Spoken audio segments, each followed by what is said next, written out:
Casual गप्पा with नेहाच्या पहिल्या एपिसोडमध्ये तुम्हा सगळ्यांचं खूप खूप स्वागत आहे. आज गुरुपौर्णिमा आहे आणि त्यानिमित्ताने तुम्हाला सगळ्यांना गुरुपौर्णिमेच्या खूप खूप शुभेच्छा.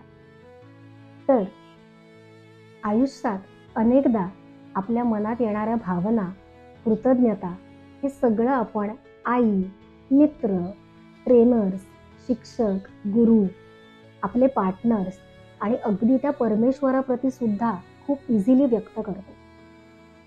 पण हीच कृतज्ञतेची भावना आपल्या वडिलांप्रती व्यक्त करायची राहून जाते. मला पर्सनली असं वाटतं की बाबा या व्यक्तीला आपण थोडं जास्तच ग्रँटेड धरतो, असे सगळे विचार माझ्या मनात सुरू होते. आणि त्याचवेळी एक खूप सुंदर लेख माझ्या वाचनात आला. त्यामुळे मला असं वाटलं की हा लेख मी तुमच्याबरोबर नक्की शेअर करायला पाहिजे. तो लेखाचं नाव आहे बाबा, लेखिका जान्हवी गिरी.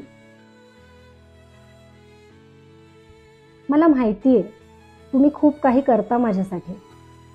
तुमच्या चेहऱ्यावर फार काही दिसत नाही, पण मनाच्या अंतरंगात तुमचं झुरणं जाणवतं मला. तुमचं पहाटे उठणं, शांतपणे दिवसाची तयारी करणं, कितीही थकलेला असला तरी सुद्धा कामाला उभं राहणं, या सगळ्याला हॅट्स ऑफ आहे. हे सगळं मी जवळून पाहिलंय. खरं तर तुम्ही माझ्या यशावर कधीही टाळ्या वाजवल्या नाहीत, पण मला सगळ्यात मोठं पाठबळ हे तुम्ही दिलं. मी अडखळले, थांबले, घाबरले, गोंधळले, कधी कधी तर अगदी नाउमेदही झाले. पण मी आहे ना, काही काळजी करू नकोस, ही तुमची 2 वाक्य माझ्या आतला गोंधळ कायम शांत करत गेली.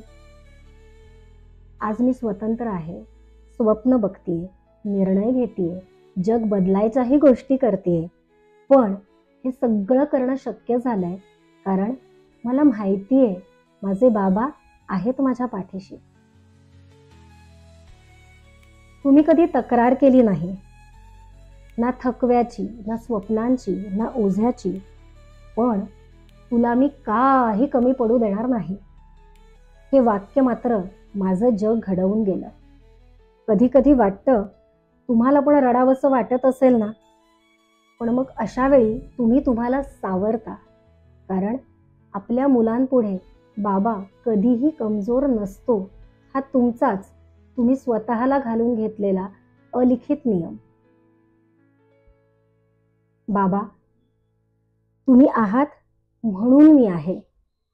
तुमच्या न बोललेल्या प्रत्येक भावना माझ्या आयुष्यात शांत आणि सर्वात भक्कम आधार आहेत. तुमच्यासाठी काय बोलू, कदाचित हे बोलायला शब्द कमी पडतील, पण तुमच्याबद्दल माझ्या मनात असणारं प्रेम हे कधीही कमी पडणार नाही. तुमचं दीर्घायुष्य चिंतत आहे बाबा. लेखिका जान्हवी गिरी. तो असा हा अतिशय सुंदर, समर्पक पण खूप काही सांगून जाणारा छोटासा लेख. तुम्हाला लेख कसा वाटला मला जरूर सांगा. कमेंट्समध्ये लिहा, DM करा, मी वाट बघतेय.